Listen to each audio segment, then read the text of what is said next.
event started at about 3:15.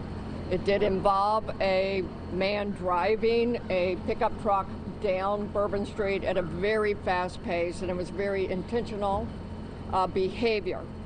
This man was trying to run over as many people as he possibly could.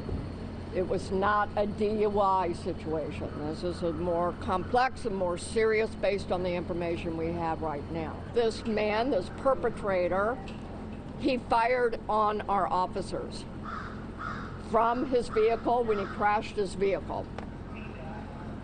2 of our officers have been shot. They are stable. Well, we are staying on top of breaking news in New Orleans. 10 people dead after a truck drove through a packed crowd on Bourbon Street as people rang in the new year. The suspect is dead. 35 more are hurt.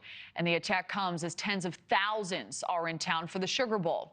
The mayor calling this an act of terrorism. First of all, we do know that the city of New Orleans was impacted by a terrorist attack. It's all still under investigation.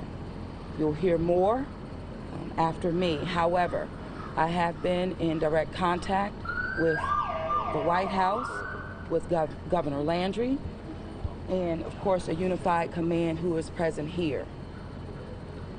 What I'm asking at this time are prayers for those who have lost their lives in the city of New Orleans due to this tragedy. And our NewsNation affiliate in New Orleans spoke with eyewitnesses. Out here again today, you said you didn't sleep. Why are you here right now? You're staying in the Astor Crown Plaza, and what made you guys come back today, this morning?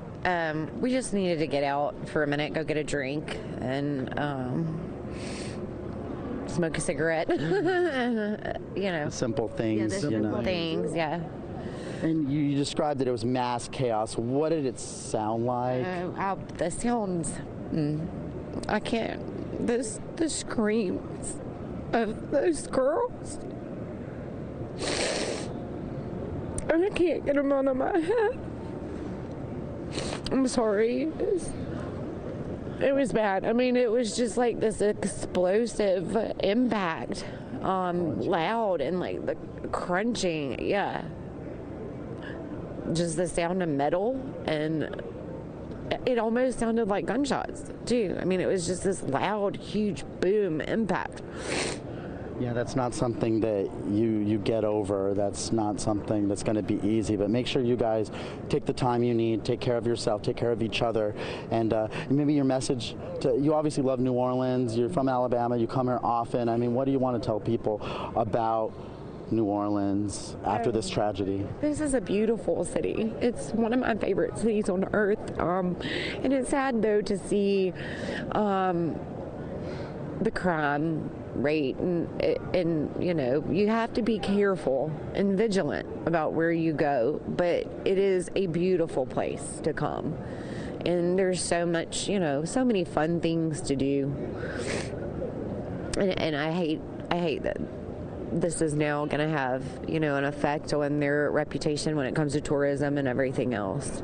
You know, but you guys are going to come back, though. Absolutely, absolutely. We need you guys to come back, and thank you for sharing your heartbreaking story with us. Anything else you want to add just about being here and being witnesses to something just so tragic on New Year's Eve, New Year's morning?